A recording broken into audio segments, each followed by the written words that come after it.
Act 3. The Tempest, by William Shakespeare. Scene 1. Before Prospero's cell. Enter Ferdinand, bearing a log. There be some sports are painful, and their labour delight in them sets off.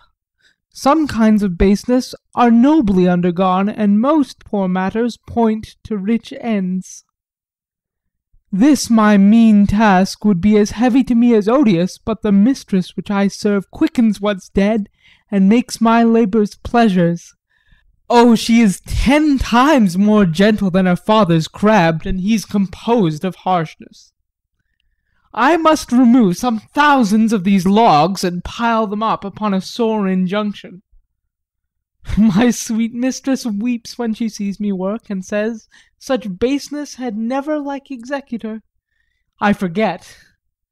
But these sweet thoughts do refresh my labours, most busy, least when I do it.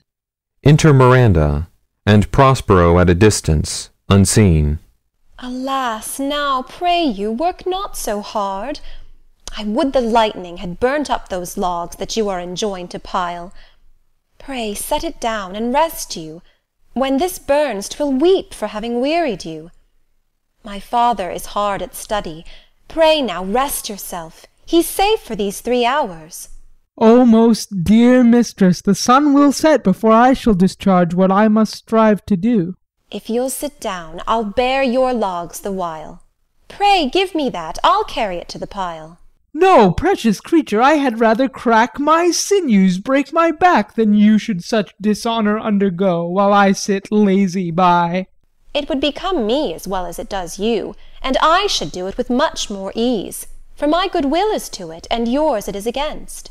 Poor worm, thou art infected. This visitation shows it. You look wearily. No, noble mistress, 'tis fresh morning with me when you are by at night.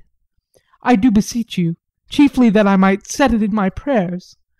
What is your name? Miranda. Oh, my father, I have broke your hest to say so. Admired Miranda!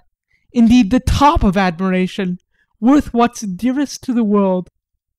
Full many a lady I have eyed with best regard, and many a time the harmony of their tongues hath into bondage brought my too diligent ear. For several virtues have I liked several women. Never any with so full soul, but some defect in her did quarrel with the noblest grace she owed, and put it to the foil. But you, oh you, so perfect and so peerless, are created of every creature's best. I do not know one of my sex, no woman's face remember, save from my glass mine own, nor have I seen more that I may call men than you, good friend, and my dear father. How features are abroad I am skilless of, but by my modesty, the jewel in my dower, I would not wish any companion in the world but you, nor can imagination form a shape besides yourself to like of. But I prattle something too wildly, and my father's precepts I therein do forget. I am in my condition a prince, Miranda, I do think a king. I would not so, and would no more endure this wooden slavery than to offer the flesh fly blow my mouth. Hear my soul speak. The very instant that I saw you did my heart fly to your service. There resides, to make me slave to it, and for your sake am I this patient logman.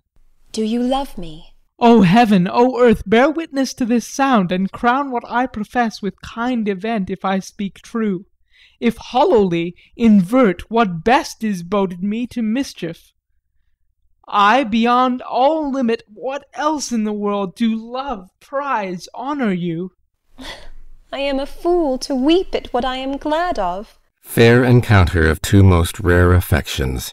Heavens rain grace on that which breeds between them. Wherefore weep you? At mine unworthiness, that dare not offer what I desire to give, and much less take what I shall die to want. But this is trifling, and all the more it seeks to hide itself, the bigger bulk it shows. Hence bashful cunning, and prompt me plain and holy innocence. I am your wife, if you will marry me. If not, I'll die your maid. To be your fellow you may deny me, but I'll be your servant whether you will or no. My mistress, dearest, and I thus humble ever. My husband, then. Ay, with a heart as willing as bondage e'er of freedom. Here's my hand. And mine, with my heart and now farewell till half an hour hence. 1,000,000. Exeunt Ferdinand and Miranda severally. So glad of this as they I cannot be, who are surprised withal, but my rejoicing at nothing can be more. I'll to my book, for yet ere supper time must I perform much business appertaining. Exit. Scene 2. Another part of the island. Enter Caliban, Stephano, and Trinculo. Tell not me! When the butt is out we will drink water, not a drop before. Therefore bear up and boredom. Servant monster, drink to me. Servant monster, the folly of this island. They say there's but 5 upon this isle. We are 3 of them.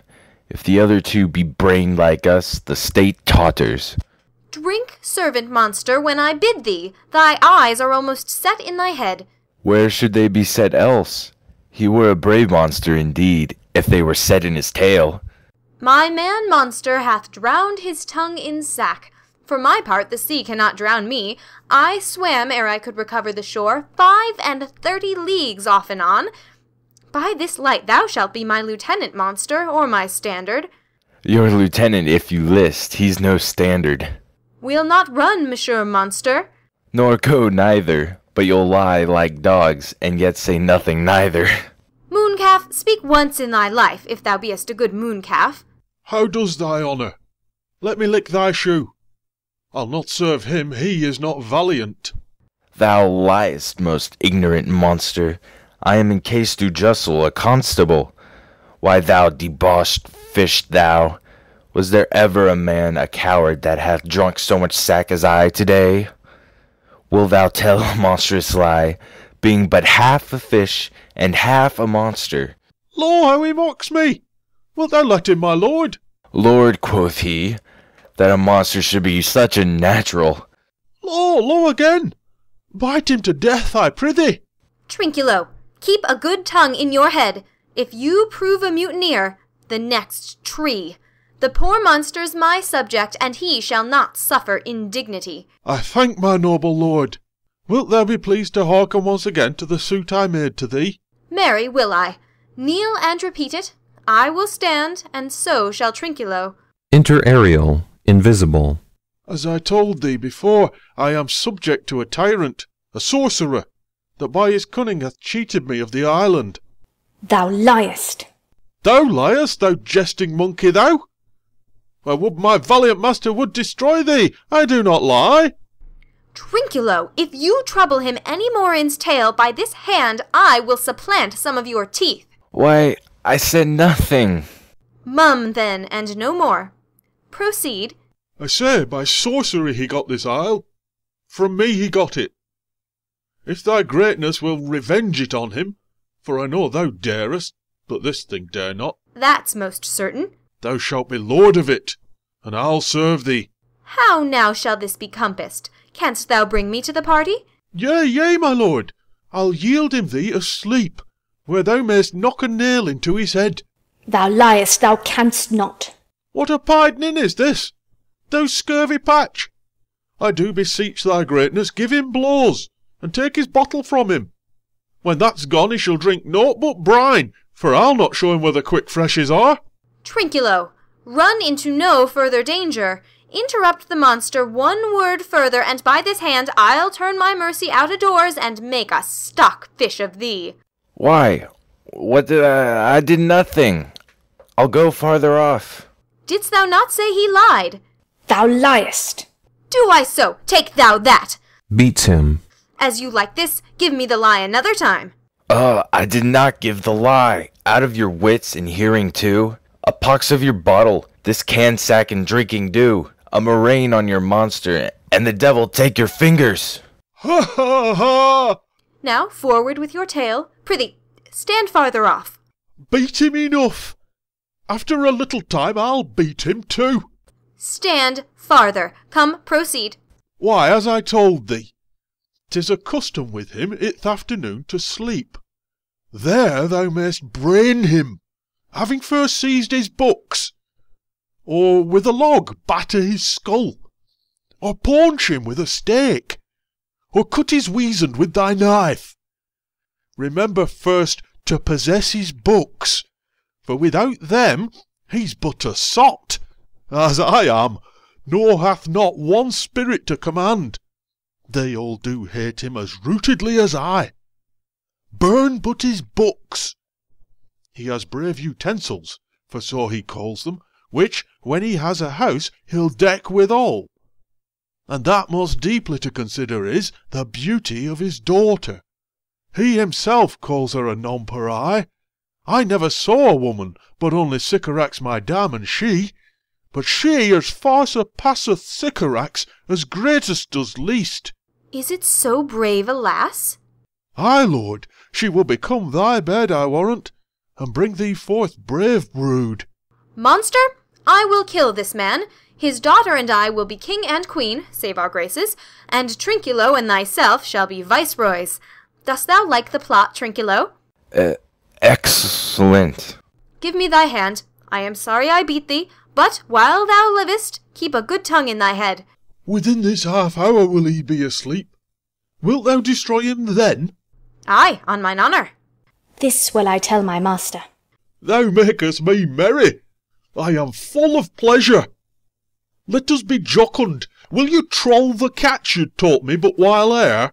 At thy request, monster, I will do reason, any reason. Come on, Trinculo, let us sing. Sings. Floutum and scoutum and scoutum and floutum, thought is free. That's not the tune. Ariel plays the tune on a tabor and pipe. What is this same? Shh. This is the tune of our catch, played by the picture of nobody. If thou beest a man, show thyself in thy likeness. If thou beest a devil, take it as thou list. Oh, forgive me of my sins. He that dies pays all debts. I defy thee. Mercy upon us. Art thou afeard? No, monster, not I. Be not afeard. The isle is full of noises, sounds and sweet airs that give delight and hurt not.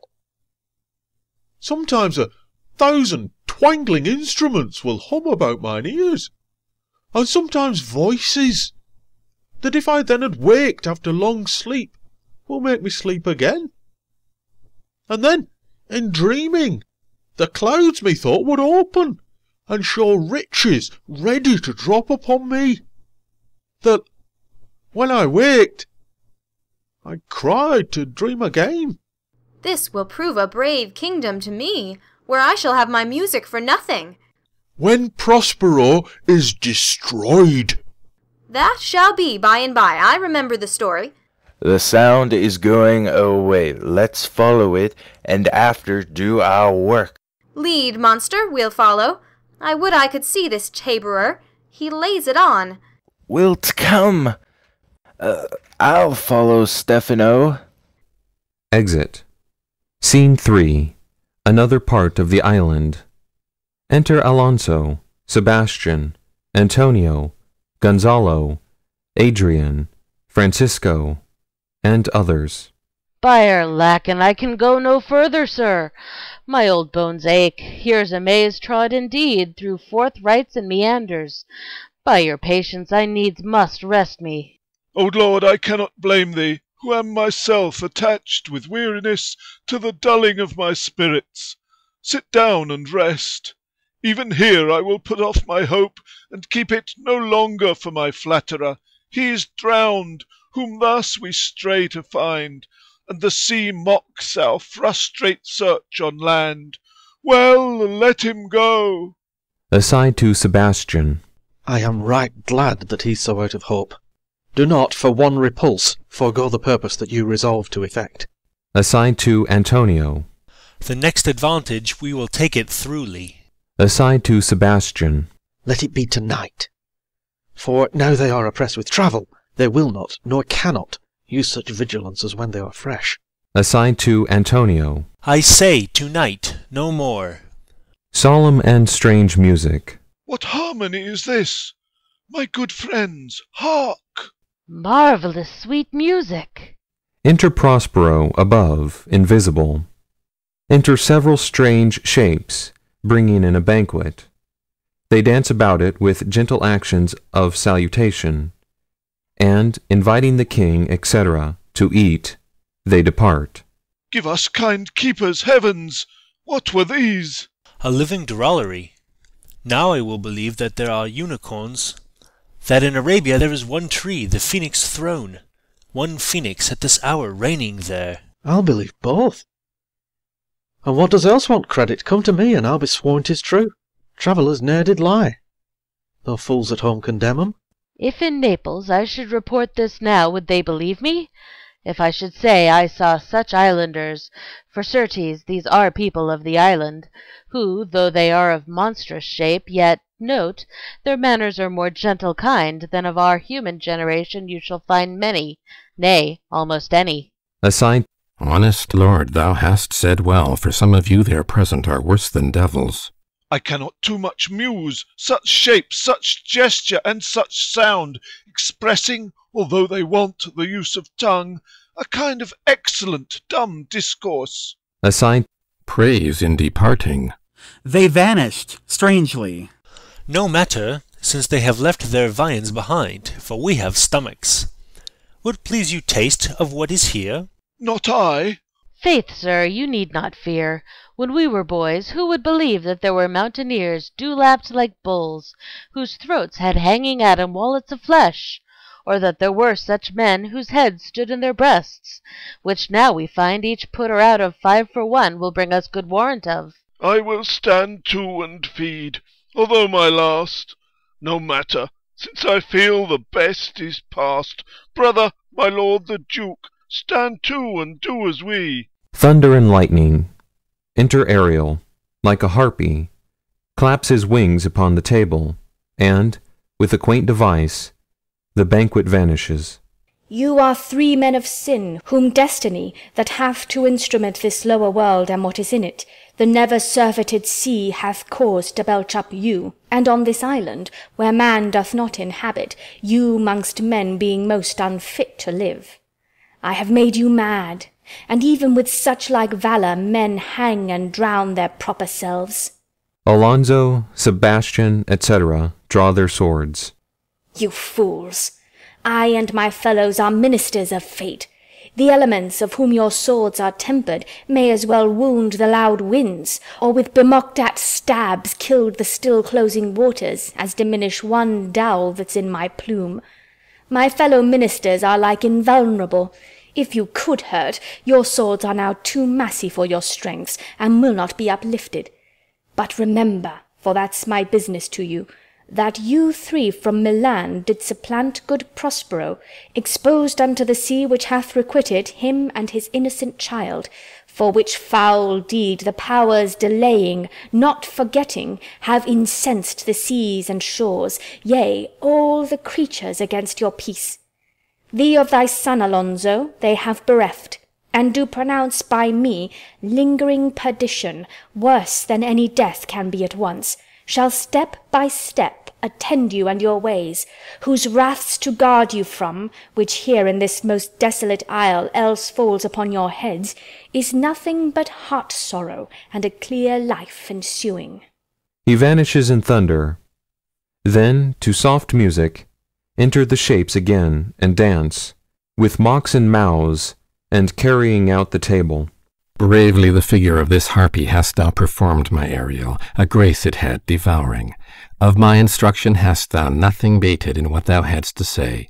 So, with good life and observation strange, my meaner ministers their several kinds have done. My high charms work, and these mine enemies are all knit up in their distractions. They now are in my power.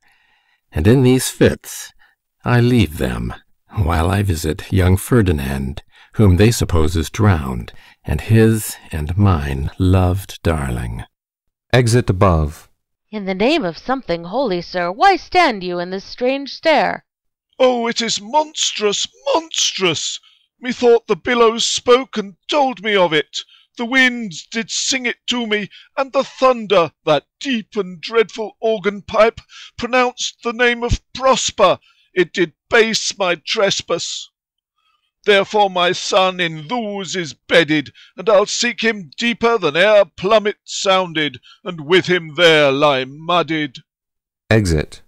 But one fiend at a time. I'll fight their legions o'er. I'll be thy second. Exeunt Sebastian and Antonio. All three of them are desperate. Their great guilt like poison given to work a great time after, now gins to bite the spirits. I do beseech you, that are of suppler joints, follow them swiftly, and hinder them from what this ecstasy may now provoke them to. Follow, I pray you. End of Act 3.